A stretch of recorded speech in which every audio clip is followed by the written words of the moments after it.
ഞാൻ ഇറങ്ങട്ടെ എന്നിട്ട് എന്ത് ചെയ്യും?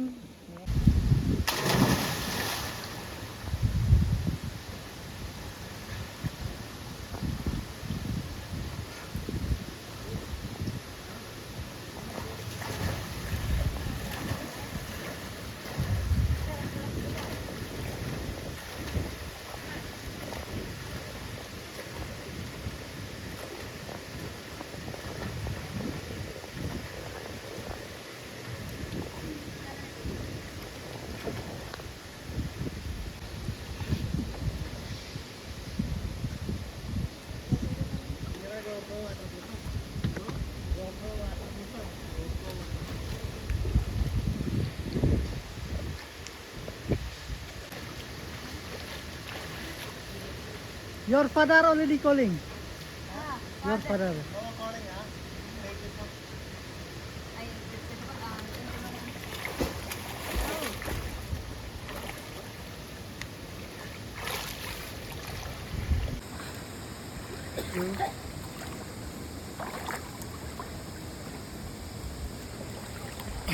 Exactly like a swimming pool. മീനെ കണ്ട അടിപൊളിയാണ് ഗേൾസ്. ഇത് ശരിക്കും ഒരു swimming pool.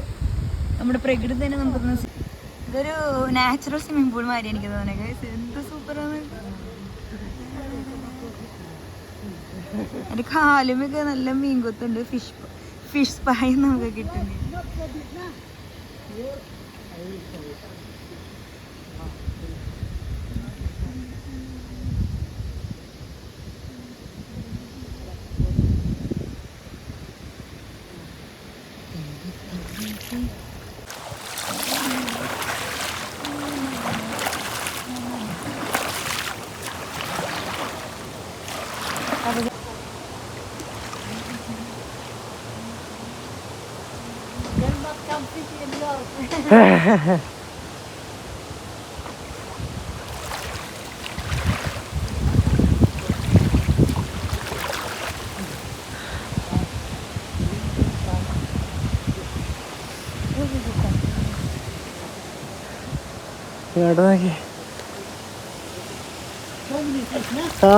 So many fish.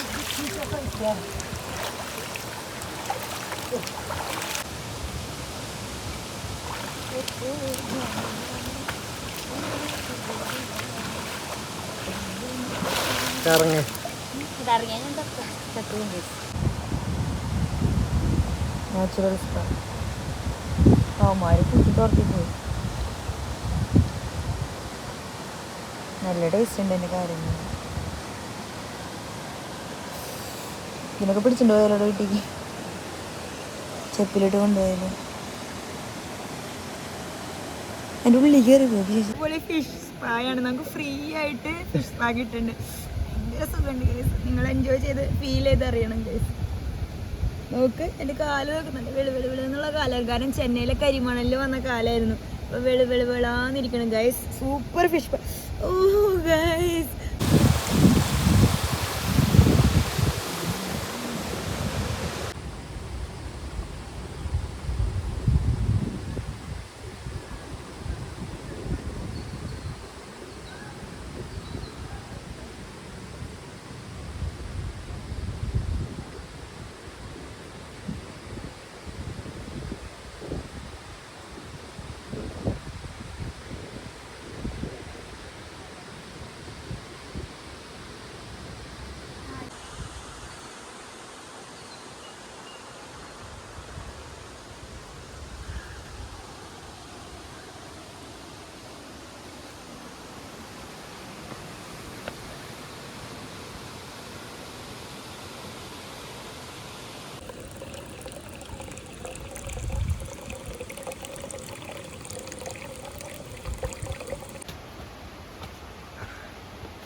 സൂപ്പറായിരുന്നു ഗേസ്. അങ്ങനെ കാണാനൊക്കെ ഉണ്ട്, പക്ഷേ തിരിച്ചു കയറുന്നത് ഭയങ്കര ബുദ്ധിമുട്ടാണ്. ഇറങ്ങുമ്പോൾ ഒരു കുഴപ്പമുണ്ടായില്ല. തിരിച്ച് ദീ പടി കയറിയപ്പോൾ ചത്തു. Real versus reality. Tired guys, ഞാൻ സ്ലീപ്പിംഗ്. ഞാൻ കണ്ടു. ഇറങ്ങാൻ വയ്യ.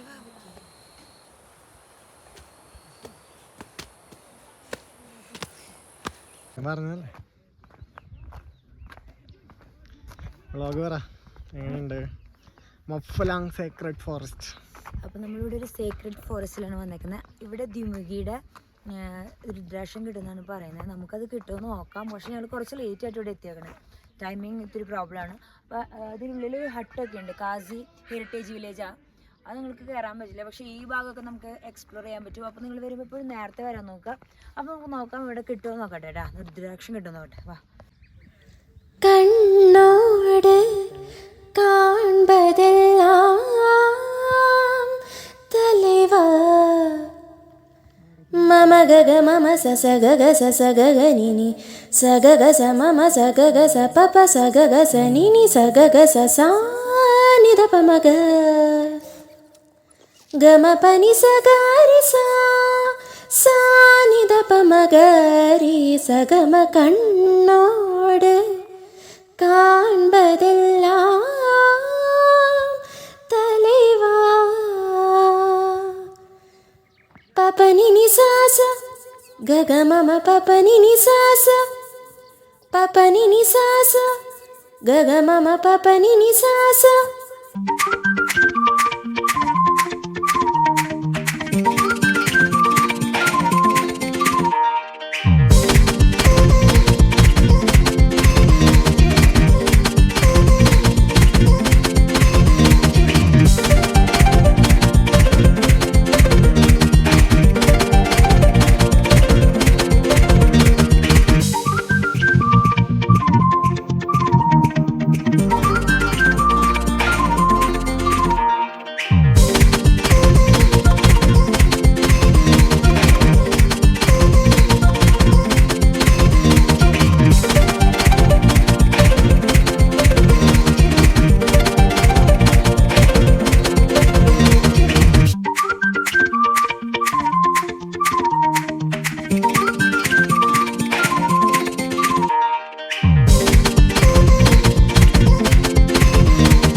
നമ്മൾ പോയെന്ന് ആ സേക്രഡ് പ്ലേസിൻ്റെ അവിടെ നിന്ന് തിരിച്ച് പോരണ വഴിക്ക് ഒരു ഷോപ്പിംഗ് മാർക്കറ്റ് കണ്ടു. അപ്പോൾ നമ്മളവിടെ നിർത്തിയിട്ട് നമുക്ക് എന്തായാലും ടൂർ വന്നേക്കല്ല, അപ്പോൾ ആളുകൾക്ക് നമ്മൾ എന്തെങ്കിലുമൊക്കെ വാങ്ങിക്കൊടുക്കണമല്ലോ. അപ്പോൾ അതിന് വേണ്ടിയിട്ട് നമ്മൾ പരതി ഇങ്ങനെ നടക്കുകയായിരുന്നു ഓരോ സാധനങ്ങളൊക്കെ. എനിക്കായിട്ട് അങ്ങനെയൊന്നും ഞാൻ മേടിച്ചില്ല. കുറച്ച് ഐറ്റംസ് നമ്മൾ ഭയങ്കര റേറ്റ് വ്യത്യാസമൊന്നുമില്ല, റേറ്റൊക്കെ ഉണ്ട്. ഇവിടെ ഫിഷ് കാര്യങ്ങൾ, ഫ്രൂട്ട്സ്, വെജിറ്റബിൾസ്, അതുപോലെ തന്നെ കുട്ടികളുടെ ഐറ്റംസ്, പലചരക്ക്, ഡ്രസ്സുകൾ, ബാഗ്സ്, അങ്ങനെ എല്ലാ സാധനങ്ങളും അവിടെ ഉണ്ടായിരുന്നു. ഒന്നിനൊരു കുറവുണ്ടായിരുന്നില്ല. അപ്പോൾ നമ്മളിങ്ങനെ നന്നായിട്ടെല്ലാം നോക്കി തിരഞ്ഞ് മേടിക്കായിരുന്നു. അപ്പോൾ ഈ കടയിൽ നിന്ന് ഞങ്ങൾ ബാഗ് മേടിച്ചു. ചേച്ചിമാർക്ക് ബാഗ് മേടിച്ചിട്ടുണ്ടായിരുന്നു, പിന്നെ ഉണ്ണിക്ക് ബാഗ് മേടിച്ചിട്ടുണ്ടായിരുന്നു. അങ്ങനെ എന്തൊക്കെയോ സംഭവങ്ങൾ നമ്മളിവിടുന്ന് മേടിച്ചു. ഇവിടുത്തെ ബാഗുകളൊക്കെ ഇഷ്ടം പോലെ ഉണ്ടായിരുന്നു, കളക്ഷൻ. അപ്പോൾ നമുക്ക് എല്ലാവർക്കും പറ്റിയ പോലത്തെ രീതിയിലുള്ള നമ്മൾ മേടിച്ചു. ക്ലിപ്പുകൾ, ഹെയർ ആക്സസറീസ് ഒരുപാടുണ്ടായിരുന്നു. അതുപോലെ തന്നെ ഇപ്പോൾ കാണിക്കാൻ പോകുന്ന ബാഗ് ഞാൻ ഉണ്ണിക്ക് ചോദിച്ചു. അങ്ങനെ വേറൊരു ബാഗ് ഉണ്ണിക്ക് മേടിച്ച് കൊടുത്തിട്ടുണ്ടായിരുന്നു. പിന്നെ ഓർണമെൻറ്റ്സ്, അങ്ങനത്തെ ഐറ്റംസ്, വള, മാല, പൊട്ട്, കമ്മൽ, ചാന്ത്, അങ്ങനത്തെ കുറേ ഐറ്റംസ് ഉണ്ടായിരുന്നു. ഞാനൊരു സ്കേർട്ടിന് വില ചോദിച്ചു, അപ്പോൾ നല്ല വിലയായിരുന്നു, അപ്പോൾ ഞാൻ മേടിച്ചില്ല. പിന്നെ ബാഗിനൊക്കെ അത്യാവശ്യം 250 രൂപ, 350 രൂപ, 500 രൂപ അങ്ങനെ റേഞ്ചിലായിരുന്നു. അങ്ങനെ കുറച്ചൊക്കെ കണ്ട് നമ്മൾ ആസ്വദിച്ച്. പിന്നെ കുറേ ലാംഗ്വേജ് അറിയാത്ത പ്രശ്നമുണ്ട്, അവർക്ക് അങ്ങനെ ഇംഗ്ലീഷ് വലിയ കാര്യത്തിൽ അറിയില്ല. അപ്പോൾ നമുക്ക് ഈ കാസി ലാംഗ്വേജ് അറിയില്ല, അങ്ങനെ അറിയണ ആൾ നമ്മുടെ കൂടെ ഇല്ല. അപ്പോൾ അങ്ങനെ ഭയങ്കര ബുദ്ധിമുട്ടായിരുന്നു. പക്ഷേ ഞാൻ അങ്ങനെ നന്നായിട്ട് കുറേ സാധനങ്ങളൊക്കെ മേടിച്ച്, ആവശ്യത്തിനുള്ള സാധനങ്ങളൊക്കെ മേടിച്ച് നമ്മൾ തിരിച്ച് പോരുകയാണ് ചെയ്തത്. ദേ അമ്മയുടെ കയ്യിൽ കവർ കണ്ട, അമ്മ മേടിച്ചിട്ടുണ്ടായിരുന്നു ഐറ്റംസൊക്കെ. അങ്ങനെ നമ്മുടെ ഇന്നത്തെ വ്ളോഗ് ഇതോടുകൂടി തീരാണ്. നമ്മുടെ മേഘാലയ ട്രിപ്പും അതോടുകൂടി അവസാനിക്കും. ലാസ്റ്റ് ഞങ്ങൾ ഈ ഷോപ്പിങ്ങിനാണ് പോയത്. അപ്പം ഈ ഷോപ്പിങ്ങിന് പോയതും നല്ലൊരു അനുഭവമായിരുന്നു. പക്ഷേ ഇരുട്ടായതുകൊണ്ട് ഭയങ്കര ബുദ്ധിമുട്ടായിരുന്നു, ഫുൾ എക്സ്പ്ലോർ ചെയ്യാനൊന്നും പറ്റിയില്ല. നമ്മൾ ലാസ്റ്റ് പോയ ദ്രുമുഗി ഫോറസ്റ്റ് അവിടെ പോയിട്ടുണ്ടായിരുന്നു. അതുപോലെ കുറച്ച് ഏരിയാസിൽ പോയി കവർ ചെയ്ത് വന്നു. പിന്നെ ലാസ്റ്റ് ആയപ്പോഴേക്കും എനിക്ക് ഇത്തിരി സ്റ്റൊമക്ക് പ്രോബ്ലമൊക്കെ ഉണ്ടായിരുന്നു. അപ്പം അങ്ങനെ ഇത്തിരി ടയേർഡായിരുന്നു. അങ്ങനെ മുഴുവൻ എൻജോയ് ചെയ്ത് എല്ലാം കഴിഞ്ഞ് നമ്മൾ തിരിച്ച് വന്ന് കിടന്നുറങ്ങുകയാണ് ചെയ്തത്. അപ്പം ഇന്ന് ഞങ്ങൾ മേഘാലയ വന്നിട്ട് 6 ദിവസമായി. ഞങ്ങൾ തിരിച്ചു പോവാണ്, ലാസ്റ്റ് ഡേ. ഞങ്ങളപ്പോൾ രാവിലെ ഇതേ ഒരു 6 മണിയൊക്കെ ആയപ്പോൾ റെഡി ആയിട്ട് ബ്രേക്ക്ഫാസ്റ്റ് കഴിക്കാൻ പോവാണ്. ഞങ്ങളുടെ ഇവിടെ നിന്നാൽ തന്നെ അടിപൊളി വ്യൂ ആട്ടോ, നിങ്ങൾക്ക് കാണാം. ഇന്ന് നല്ല കോടയുള്ളൊരു ദിവസം, നല്ല അടിപൊളി ഒരു ചില്ലായിട്ടുള്ളൊരു ക്ലൈമറ്റാണ്. അപ്പോൾ നമ്മളിന്ന് ഫുഡ് കഴിച്ചിട്ട് നേരെ ഗുവാഹത്തി പോവും. അവിടെ നിന്ന് ഞങ്ങൾ നേരെ കൽക്കത്തയിൽ പോവും. അവിടെ നിന്ന് നേരെ ചെന്നൈ. അങ്ങനെയാണ് ഞങ്ങളുടെ റൂട്ട് എന്ന് പറയുന്നത്. അപ്പോൾ ഞങ്ങളിപ്പോൾ നിൽക്കണ പ്ലേസ് എന്ന് പറയുന്നത് മൈറാങ്കിലായിരുന്നു. ഞങ്ങളുടെ ആൻറ്റിയുടെ മഠത്തിൻ്റെ ആ ഒരു ഭാഗത്താണ് ഞങ്ങൾ നിൽക്കുന്നത്. അപ്പോൾ അതെ ഇതാണ് അവിടുത്തെ വ്യൂ എന്ന് പറയുന്നത്. കാണിച്ചു തരാം, കാണിക്ക്. കോടയാ ഗൈസ്, മഞ്ഞ് വരുന്നു.